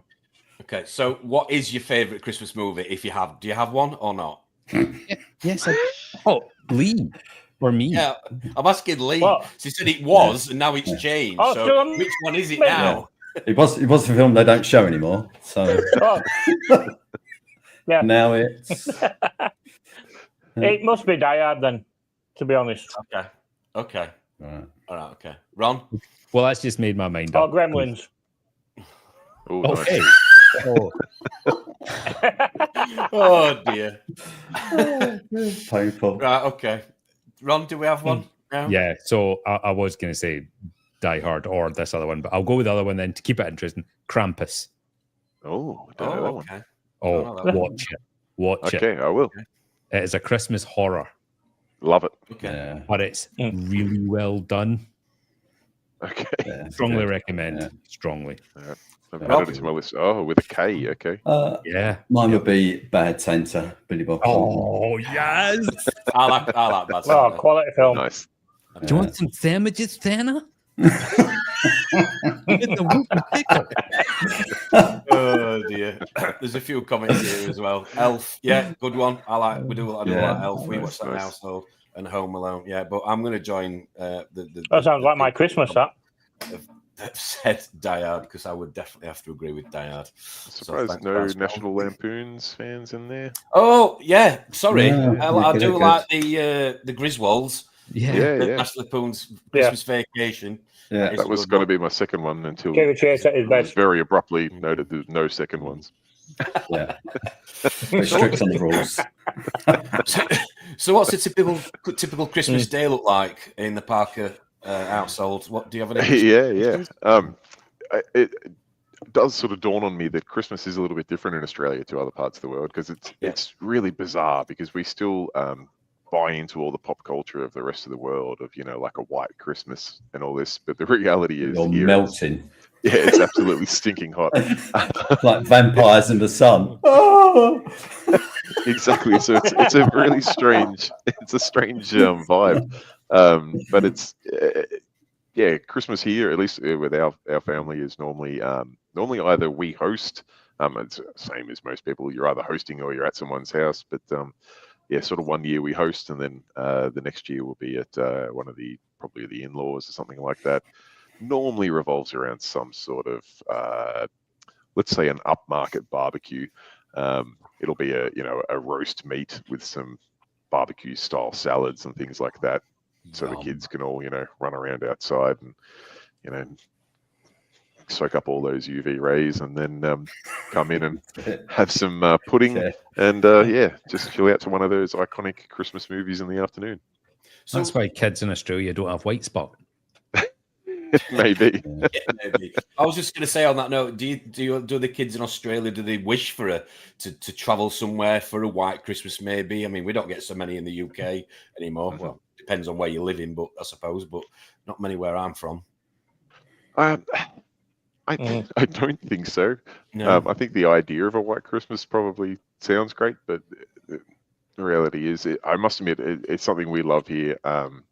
Just seeing like Christmas Day in Australia, there's always, doesn't matter where you live, there's always like some sort of kid that's around, 6 to 10 years old. It's got a new bike. So you go out to get the paper in the morning, and there's kids riding bikes around, and there's this happening and that happening. It's nice. So I imagine that would probably, I don't know, do you do tobogganing or something in where it's snowing at Christmas? I don't know. If you look, the closest to tobogganing is going down an hill on a bin liner. The closest to tobogganing is going down an hill on a bin liner in the UK. We make yellow snowballs. Lee does that without it snowing. That's just coming down the stairs in the morning. Oh dear. Okay. It's funny, when I was coming down with my headphones, I nearly fell down steps. Yeah. So what do you I was saying, when I went upstairs for my headphones, I nearly fell down steps. We heard that. There's an echo in here. An echo in here. Anyway, Sam? What's the normal delicacy Christmas treat? Anything that you like to gorge on that's a bit different, maybe to us Brits? Yeah, well, not too far off that iconic shrimp on the barbie. Seafood's a very popular thing at Christmas in Australia, and that's when the pretty exotic seafood platters will come out. So we'll have crayfish, we'll have prawns, we'll have oysters, maybe some scallops as well, things like that. So it's a pretty nice little mix of it might be like a roast lamb as the the sort of the red meat, and then you'll have all that beautiful seafood. So yeah, a few leftover prawns, always nice. Cool. I was just about to ask. There's never anything offered at the fish tank, then? No. No. Fish are friends, not food. Fish are friends, not food. Okay. Well, the ones in the glass box, anyway. Yeah. So, what is the best Christmas present that Sam Parker has ever received? Oh, gee, Still waiting for it. Life itself. I have no idea. Honestly, no idea. Think of what the wife bought you, Sam, because she's been listening. 100%. She won't be impressed. No, I don't know. We're not since being adults. We're not big on Christmas presents for each other here. We sort of make it all about the kids. So I think probably the best Christmas present I ever got was probably when I was like 10, and I got I don't know if you guys ever got them there. They were made by, I think they were made by Mattel, the people that make Matchbox cars. It was a thing called a connectable, where you could like have a front of one car and a back of another car and connect them together. Anyway, when I was 10, I thought that was the best thing under the sun. Wow. Okay. Cool. And what's the worst Christmas present you've ever gifted somebody? If you're going to be honest, on live stream. Oh, gee, I don't know. Have you ever re-gifted a present? Yeah, I would have. I would have. I don't drink red wine at all. I can barely drink white wine. So it's one of those things, someone will always give you a bottle of red wine. I'm like, yep, great. I'll just leave the bowl on that one. And 100%. I get so many bottles of red wine, and I don't touch this stuff. So it all has to go somewhere. Exactly. Yep. Yep. Yeah. So yeah, red wine I definitely give out. Send that saffron. Deal. Right, I'm going to put you on the spot, Sam. Random question for you.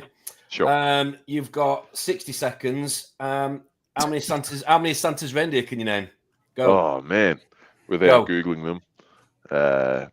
Dancer, Prancer. Yeah, that's two. Obviously Rudolph. Yeah, that's three. Rudolph, Sleepy. There's Nat. Vixen. Yeah. 4. I reckon I'm pretty well tapped out of that. 4. Okay. Dasher, someone just said in the comments. Anyway. 2 and 9. Good effort, though. Blitzen, but yeah, I'm cheating now. I can see your comments. Not sure. I'm not sure about Nosha. Oh, brilliant. Nosha and Blotter. Yes. Next to the sleigh. Grippy. Oh, dear. Well, listen, Sam, thank you ever so much for coming on. It's been a blast again. I appreciate your time. And thanks for putting up with the shenanigans. Always have a good time with you guys. So I appreciate you making it possible for me to come back. Tank tour. Yes. Tank tour booked in on Reef AF. That'll be awesome to watch. I'm sure everybody else would like to see that one, me included. So let you two gentlemen speak about that and get that put in the diary. Great. So yes, thanks again, Sam. And for everybody else watching, don't forget we've got Mr. Chris Meckley on this Friday from ACI Aquaculture. He's coming on Friday night stream. We're possibly going to do it in 2 halves because Chris, as we know from previous streams he's done with Reef Bum and other people, likes to get into the nuts and bolts of everything and have a good old chat. So it might be a 4-hour one. So we're talking provisionally of splitting it to 2 halves. So we're probably going to start a little bit earlier and run it from 7 through to probably about 11 p.m. watch this So space. the second 2 hours are just like his legs and that. Do you mean what way are you splitting it? We're splitting it in 2 halves. I said we're going to stream it with 2 different groups of people. I Robert, say, is it all right? Sorry. Are you going to split it straight down middle so we can see left half and then right half after? Or what? I've just done that joke, Lee. I've just done that joke, mate. Just Jesus. I'll be honest. I think Lee is definitely on a different time scale from us this entire chat. Yes, me too. He's He's in the wrong. He's in the wrong house. Terrible. He's getting ready for when he visits Sam next year. So it's got all the time. Yeah. Thanks, Rob. Thanks, Ron. Thanks, Lee. And yeah, thanks, Sam. And if you viewers haven't already done so, please give us a like and please give us a subscribe.